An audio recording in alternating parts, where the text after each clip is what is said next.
Demikian diputus dalam rapat pemusatan hakim oleh 9 hakim konstitusi. Sebab apabila putusan MK dilaksanakan justru mengakibatkan pelanggaran konstitusi. Mahkamah Konstitusi memutuskan penyelenggaraan pemilu tingkat nasional dilakukan terpisah dengan penyelenggaraan pemilu tingkat daerah atau kota. Dengan begitu, pemilu yang selama ini dikenal sebagai pemilu serentak tidak akan lagi berlaku pemilu 2029 mendatang. Pemilihan dilaksanakan secara serentak di seluruh wilayah Negara Kesatuan Republik Indonesia untuk memilih anggota Dewan Perwakilan Rakyat Daerah Provinsi, anggota Dewan Perwakilan Rakyat Daerah Kabupaten Kota, dan Gubernur atau Wakil Gubernur, Bupati atau Wakil Bupati, dan Wali Kota atau Wakil Wali Kota yang dilaksanakan dalam waktu paling singkat 2 tahun atau paling lama 2 tahun 6 bulan sejak pelantikan anggota Dewan Perwakilan Rakyat dan anggota Dewan Perwakilan Daerah atau sejak pelantikan Presiden atau Wakil Presiden. 6. Menolak permohonan pemohon untuk selain dan selebihnya. Demikian diputus dalam rapat pemusatan hakim oleh 9 hakim konstitusi. Respon putusan MK, Partai Nasdem menilai putusan MK tersebut inskonstitusional atau melanggar Undang-Undang Dasar 1945. Pasalnya, MK sebelumnya memerintahkan pemilu dan pilkada dilaksanakan serentak sekali dalam 5 tahun. Dapat mengakibatkan krisis konstitusional bahkan deadlock konstitusional sebab apabila putusan MK dilaksanakan justru mengakibatkan pelanggaran konstitusi.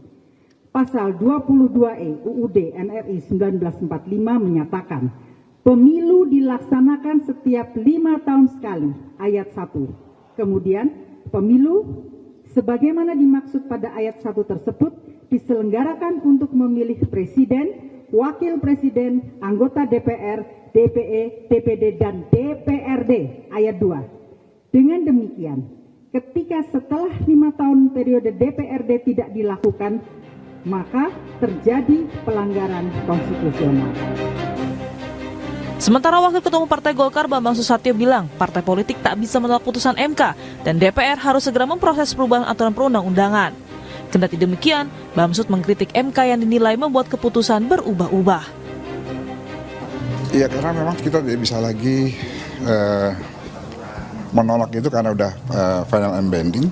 Tinggal bagaimana kita menyesuaikan dengan putusan itu dengan mekanisme yang ada, sistem yang ada, dan bagaimana implementasinya apakah memungkinkan dari sisi anggaran, dari sisi lain-lain, banyak sisi yang mesti dibahas. Tapi ini bukan hal baru, kita pernah memajukan dan memundurkan pilkada. Tapi yang pasti pemilu itu kan bunyi konstitusinya 5 tahun, nggak boleh lebih dari 1 hari pun nggak boleh lebih.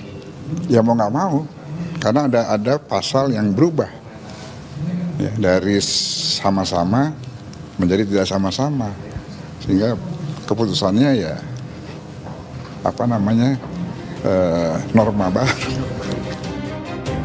Pasca putusan MK yang memisah pemilu nasional dan lokal, DPR menggelar rapat dengar pendapat dengan sejumlah pakar hukum.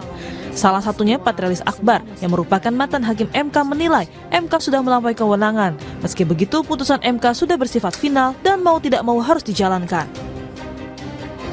Melaksanakan putusan MK yang memang tidak bermasalah gitu. Nah sekarang kan seakan-akan bermasalah. Nah, kan yang tidak bermasalah kan ada. Nah, jadi jalan keluarnya bagi kita, semua putusan MK tetap dihormati, tapi yang menjadi basic adalah yang sejalan dengan konstitusi. Putusan MK yang memisahkan pemilu nasional dan lokal menuai polemik. Akankah putusan ini dinilai sebagai bentuk pelanggaran konstitusi atau putusan ini bisa menjadi solusi mengurangi beban penyelenggara dan pemilih?